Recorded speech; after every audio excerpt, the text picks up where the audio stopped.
Hey guys, I'm sitting on my porch and I'm gonna shoot this short video. We're gonna call this Story Time with Andy. I can't even say it with a straight face. Story time. Sorry, I'll try again.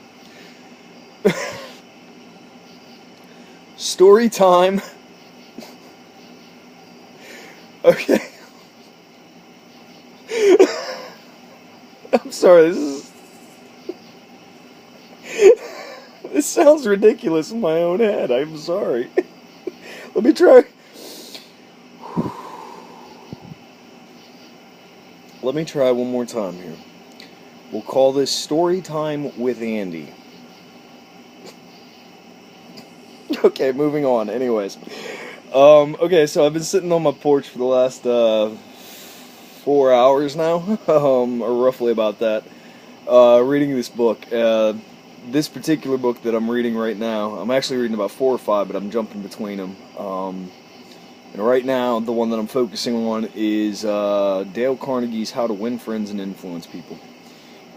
Anyways, I'm in chapter 3, and that's where these 2 different stories come from, and I'll read them to you real fast. Story number 1. At one time, I rented the grand ballroom of a certain New York hotel for 20 nights in each season in order to hold a series of lectures. At the beginning of one season, I was suddenly informed that I should have to pay almost 3 times as much rent as formerly.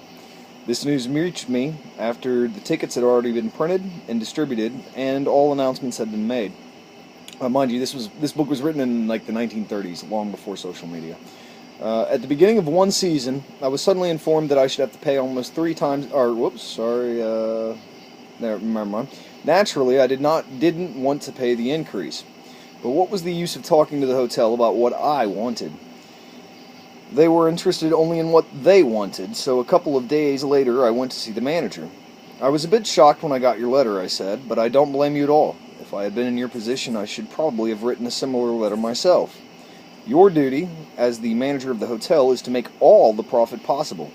If you don't do that, you will be fired, and you ought to be fired.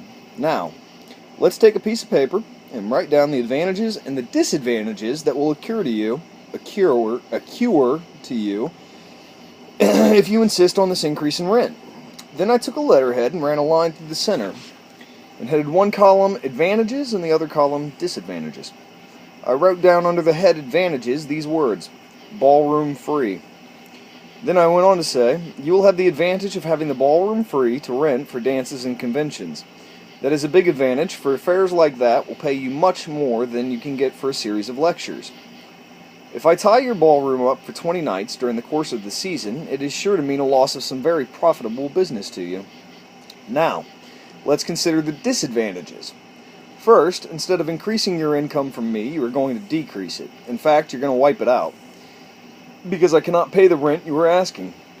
I shall be forced to hold these lectures at some other place. There's another disadvantage in this as well. These lectures attract crowds of educated and cultured people to your hotel. That is good advertising for you, isn't it? In fact, if you spent $5,000 advertising in the newspapers, you couldn't bring as many people to look at your hotel as I can bring by these lectures. Again, mind you, this was in the 1930s. $5,000 went a long way back then. Anyways, continuing. That is worth a lot to a hotel, isn't it? As I talked, I wrote these 2 disadvantages under the proper heading and handed the sheet of paper to the manager, saying, I wish you would carefully consider both the advantages and disadvantages that are going to occur to you, and then give me your final decision. I received a letter the next day, informing me that my rent will be increased by only 50% instead of the 300%. Mind you, I got this reduction without saying a word about what I wanted. I talked all the time about what the other person wanted and how he could get it. Suppose I had done the human, natural thing. Suppose I had stormed into his office and said, what do you mean by raising rent 300% when you know that the tickets have been printed and the announcements made? 300%? Ridiculous. Absurd. I won't pay it. What would have happened? An argument would have begun to steam and boil and sputter, and you know how arguments end. Even if I had convinced him that he was wrong, his pride would have made it difficult for him to back down and give in. That's story number 1. Story number 2 is actually a letter, believe it or not. Give me 1 second here. Got to switch over to it. Okay, so this is the original letter written, and then this is the rewritten letter that Dale Carnegie wrote. The letter is titled A. Zaraga's Sons, Incorporated, 28 Front Street, Brooklyn, New York, 11201. Attention, Mr. Edward Vermillion. It starts like this. Gentlemen, the operations at our outbound rail receiving station are handicapped because a material percentage of the total business is delivered to us late in the afternoon.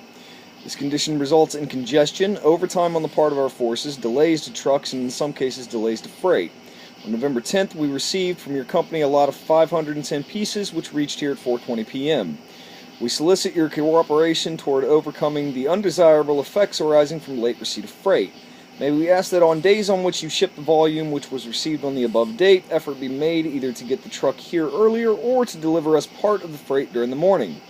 The advantage that would accrue to you under such arrangement would be that of more expeditious discharge of your trucks and the assurance that your business would go forward on the date of its receipt. Very truly yours, J.B. SUPT. I think that means superintendent, based on the rest of the stuff that's in this book. Anyways, the person in question, who was a student of Dale Carnegie's, sent the letter on to Dale Carnegie with the following comment. This letter had the reverse effect from that which was intended. The letter begins by describing the terminal's difficulties, in which I'm not interested, generally speaking.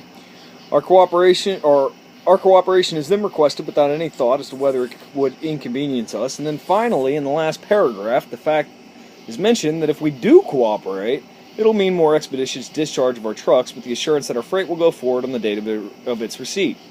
In other words, that in which we are most interested is mentioned last, and the whole effect is one of raising a spirit of antagonism rather than of cooperation. Now, this final part here, real quick, is the rewritten letter by Dale Carnegie. And I want you guys, after I read this and get off here, if you watch this, I want you to think about both the first story, and I want you to think about the differences in these two letters and which might make you, if you were in his shoes, cooperate as opposed to just be pissed off. So, Mr. Edward Vermillion, care of A. Zaraga's Sons, Incorporated, 28 Front Street, Brooklyn, New York, 11201. Dear Mr. Vermillion, your company has been one of our good customers for 14 years. Naturally, we are very grateful for your patronage and are eager to give you the speedy, efficient service that you deserve. However, we regret to say that it is impossible for us to do that when your trucks bring us a large shipment late in the afternoon, as they did on November 10th. Why? Because many other customers make late afternoon deliveries also. Naturally, that causes congestion. That means your trucks are held up unavoidably at the pier, and sometimes even your freight is delayed. That's bad, but it can be avoided if you make your deliveries at the pier in the morning when possible. Your trucks will be able to keep moving, your freight will get immediate attention, and our workers will get home early at night to enjoy a dinner of delicious macaroni and noodles that you manufacture. Regardless of when your shipments arrive, we shall always cheerfully do all in our power to serve you promptly. You are busy? Please don't trouble to answer this note. Yours truly, J.B. SUPT, Superintendent. So anyways, yeah, I'll leave you with that, and I just want you guys to think about that. It certainly made me think on a lot of different things. Actually, I just wrote up my new prospect email tonight, and it's based on one of the letters written in this book. Like I said, it's changed. I've learned quite a bit from it, and I'm only 3 chapters in. Dale Carnegie suggests in this book at the very beginning that one of the 9 principles or things you should do to get the most out of this book is read the chapter, then reread the chapter, underline things that you pop out at you, highlight, etc., and stop and think how you can apply it to your own life. So if you watch this, I want you to stop. I want you to think over the 2 stories, the 2 letters and the story. And I want you to think how you might be able to apply either one of those to your life. Alright? That's it.